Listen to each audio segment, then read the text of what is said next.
భావన sir. I appreciate him for his visit. Okay okay yes Subhash garu ఏమంటారు? GHMC ఎన్నికల preparation కొద్దిమంది అయితే ప్రధానమంత్రి నరేంద్ర మోడీ హైదరాబాద్లో పవన్ కళ్యాణ్ను చంద్రబాబును కలవడంతో గేమ్ స్టార్ట్ అయింది అంటున్నారు. ఇదంతా బీజేపీ ఆడిస్తున్నది అని అంటున్నారు. నమస్కారం భరత్ గారు, ప్యానల్ పెద్దలు, జీ టీవీ ప్రేక్షకులకు అందరికీ నమస్కారం. సార్, మాది భారతీయ జనతా పార్టీ అంటే జాతీయ పార్టీ. జాతీయ పార్టీలో మేము ప్రతి ఎన్నికలు మేము గెలవాలనుకుంటాం. కార్పొరేటర్ దగ్గర నుంచి మొదలుకొని ప్రధానమంత్రి తర్వాత ప్రెసిడెంట్ దాకా మేము ఏంటంటే గెలవాలనుకునే దాని మీద పోతాం. Party and government is different. మేము ఎన్నికల్లో పోటీ చేసేది ప్రజలు ఏంటంటే పవర్ కోసం కాదు. ఎప్పటి నుంచో పోటీ చేస్తున్నాం, పవర్ కోసం కాదు. ప్రజల పక్షాల నుండి ప్రజలకు న్యాయం చేయాలని చెప్పి అటు ప్రభుత్వానికి ఇటు ప్రజలకు వారధిగా ఉండి అధికారమే లక్ష్యం కాకుండా అధికారం వస్తే అందరికీ ఫలాలు అందాలని చెప్పి మేము ఒక లక్ష్యంతో ఒక ప్రిన్సిపల్ తోటి వెళ్తున్నాం. సరే, ఇవాళ పవన్ కళ్యాణ్ ఇష్యూ వస్తుంది. పవన్ కళ్యాణ్ ఇష్యూ వచ్చినప్పుడు మనం ఒక 3-4 పాయింట్స్ మనం అంటే మాట్లాడాల్సిన అవసరం ఉంది. ఎందుకంటే మీరు డిబేట్ లో ఇదే ప్రథమ అంశం కాబట్టి దీని మీద మనం చాలా క్లియర్ గా మాట్లాడాలి. ప్రపంచంలో పట్నే భరత్ గారు, మనది అతి పెద్ద ప్రజాస్వామ్య దేశం. 140 కోట్ల మంది ఇక్కడ ఉంటున్నారంటే వివిధ రాష్ట్రాల నుంచి, వివిధ భాషల నుంచి, వివిధ వర్గాల నుంచి ఎంతమంది వచ్చి ఎన్నికలు జరుగుతున్నప్పుడు ప్రపంచంలో పట్నే అందరు కూడా మన దగ్గర చూస్తుంటారు అన్నట్టు ఇక్కడ ఎన్నికలు ఎట్లా జరుగుతాయని చెప్పి.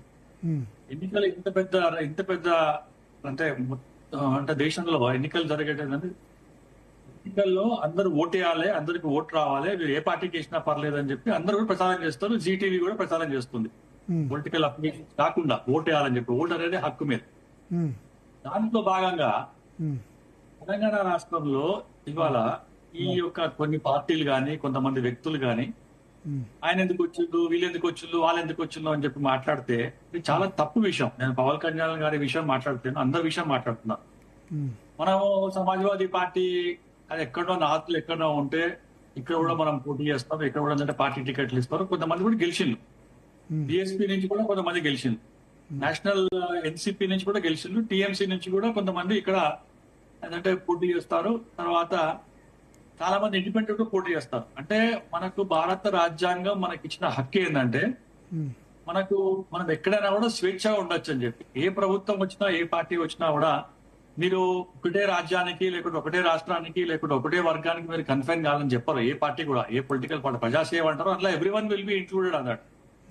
నేను అడిగేది ఏంటంటే పవన్ కళ్యాణ్ గారు రాగానే వారి మీద ఎందుకు మీరు అనేకమైన గిస్టులు పెడుతున్నారు?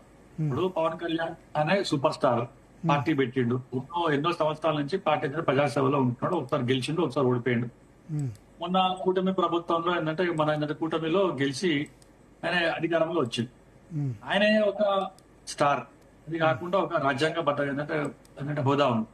తెలంగాణకు రాగానే మేము ఎందుకు రాణిస్తాం, ఇక్కడ మేము ఎందుకు మాట్లాడతాం, మేము ఏంటంటే ఇట్లా రానియం, ఇది మీ జాగిరా, మా జాగిరా అంటే మరి దక్షిణ భారతదేశం ఏంటంటే వేరే రాష్ట్రాల నుంచి ఇక్కడికి వస్తారు, వేరే దేశాల నుంచి వస్తారు. మరి ఆంధ్రప్రదేశ్ ఏంటంటే చెందిన సినిమా యాక్టర్ సినిమాలు చూస్తాం మనం. తర్వాత వాళ్ళ ప్రొడ్యూసర్ దాంట్లో మనం ఏంటంటే మనం కూడా పార్టిసిపేట్ చేస్తాం, మనం కూడా ఇన్వెస్ట్ చేస్తాం. ఆంధ్ర కాంట్రాక్టర్లు వస్తారు ఇక్కడ. గత ప్రభుత్వం బీఆర్ఎస్ ప్రభుత్వం ఉన్నప్పుడు కూడా ఆంధ్ర కాంట్రాక్టర్లకే పెద్దపీట వేసిండ్రు.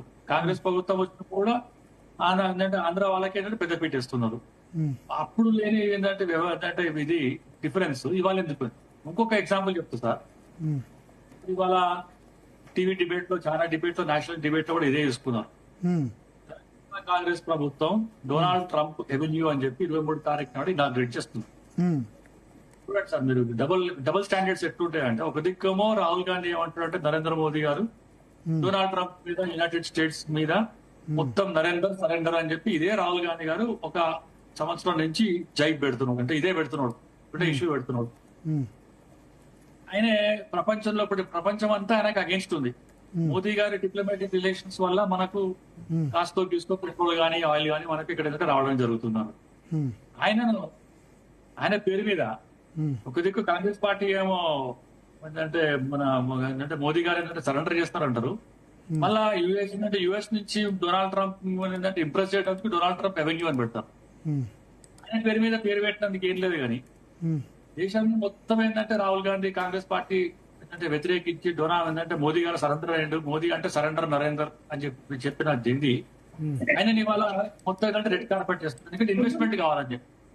సార్ నేను ఏమంటున్నాను అంటే ఇక్కడ పవన్ కళ్యాణ్ విషయంలో డబుల్ స్టాండర్డ్ ఏముంది కాంగ్రెస్ పార్టీది?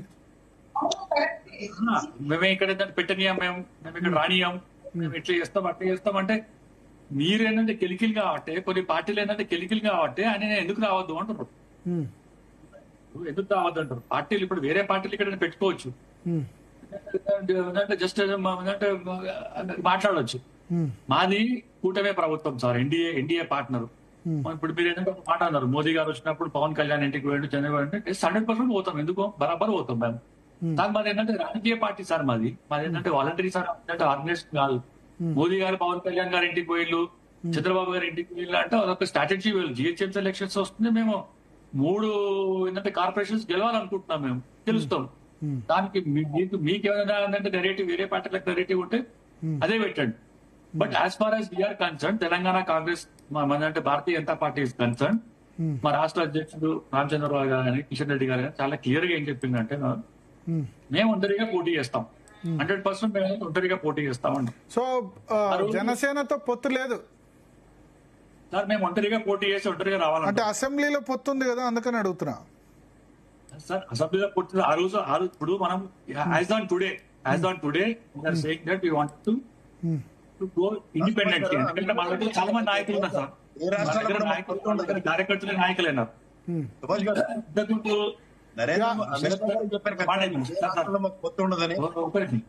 సార్ శరత్ గారు ఒక మాట చెప్పినారు ఇంతకుముందు, ఏమంటున్నారంటే భారతీయ జనతా పార్టీలో రానివారు, వచ్చిన వాళ్ళకి ఏంటంటే ఇంపార్టెన్స్ ఇవ్వరు అంటే.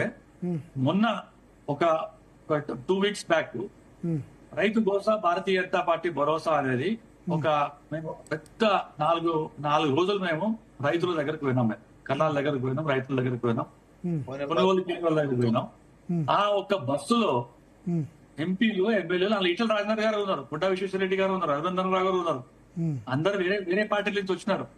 ఒక్కసారి మా పార్టీకి వచ్చిన తర్వాత మాకు ఒపీనియన్స్ డిఫరెంట్ ఉండొచ్చు, కానీ నెరేటివ్ కానీ పార్టీ లేదు, కానీ మేము ఒకటే తాటి మీద ఉంటాం. కాంగ్రెస్ పార్టీలో డిఫరెన్స్ లేవా, బీఆర్ఎస్ లో లేవా, ఏ పార్టీలో లేవు సార్.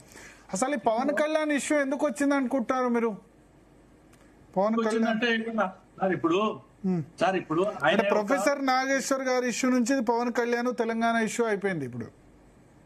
అదే సార్ నేను ఏమంటున్నానంటే, మీరు ఇక్కడ రావద్దు సార్ అనే పవన్ కళ్యాణ్ ఎందుకు రావద్దు అని అంటున్నాను. ఆంధ్ర కాంట్రాక్ట్ ఇవ్వచ్చు, చేయొచ్చు. మన దగ్గర తెలంగాణ కాంట్రాక్టర్లు ఎవ్వరు లేనట్టు ఒక కాంట్రాక్టర్ చెప్పంటారు మంచి అంటే మనం డెవలప్మెంట్ చేసినామా? సినిమాలో మనకు తెలంగాణ నుంచి ఒక మంచి ప్రొడ్యూసర్ చెప్పండి సార్, ఒక మంచి యాక్టర్ చెప్పండి, ఎవరైనా పెట్టాం. మనం ఇంపోర్ట్ చేసుకున్నాం సార్, వాళ్ళంతా మనకు తెలుగు వాళ్ళంతా. ఈ డిఫరెన్స్ లేకుండే, ఈ డిఫరెన్స్ అని లేకుండే 12 సంవత్సరాల తర్వాత కూడా ఒక మనిషిని గెలిపి రాజకీయ లబ్ధి కోసం, అందులో ఏంటంటే కొంతమంది లెఫ్ట్ ఏంటంటే మొత్తం లెఫ్టిస్టులు, కొంతమంది ఏంటంటే పురా మేధాలు కూర్చొని టీవీలో కూర్చొని డిబేట్ లో కూర్చొని ఇదే ఏంటంటే మొత్తం మాట్లాడు పవన్ కళ్యాణ్ గురించి ఎత్తుకొచ్చుడు. అంటే ఆయన ఇండియన్ సిటిజన్ కాదా? ఆయన ఏంటంటే తెలుగు ఏంటంటే మనిషి కాదా? ఆయన ఏంటంటే సినిమాలు చూస్తలేమా మనం? ఆయన ఏంటంటే బిజినెస్ ఇస్తలేడా? మనం కూడా బిజినెస్ ఇస్తున్నాం లేదా? ఇది ఆయన ఎవరో ఏంటంటే మొత్తం ఏంటంటే గెలుపుతే ఆయన ఏంటంటే రియాక్ట్ అయ్యిండు. ఒక యాక్షన్ కు ఒక ఏంటంటే రియాక్షన్ ఉంటుంది కదా sir. Physics law of Newton ఏముంటుంది, అది ఏంటంటే ఈ చెంప కొడితే ఏంటంటే ఆ చెంప వస్తుంది అన్నాడు.